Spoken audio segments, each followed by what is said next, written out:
چند ساله که داریم میگیم این عمامه به سرای آفتابه به دست 2000 ایرانی نیستن. گوش کنید خودش اعتراف کرد. نگو وطنم تو تهران، اون تو وطن ماست کربلا، تو خانه ما. و امثال این پوفیوزای چلپدر تو مجلس هم هستن و خیلی زیادن و خروجی کاراشون هم میشه این کلیپی که میبینید. فکر کردیم؟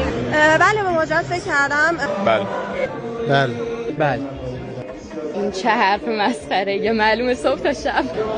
بله خب بالاخره همه فکر میکنن. ماجرات فکر کردیم.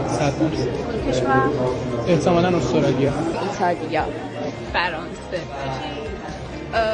اول اروپا، بعد اگه اروپا نه کانادا، آمریکا یا کانادا اگه بشه. کانادا در بهترین حالت، آمریکا کانادا و آمریکا.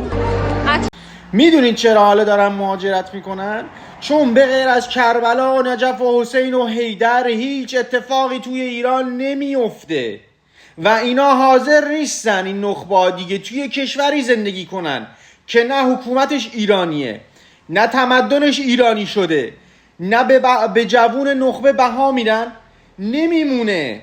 منم نموندم، امثال منم نمونده اینجا، چون کاری نمیتونیم بکنیم. شما خروجیتون شده فرار نخبه از کشور.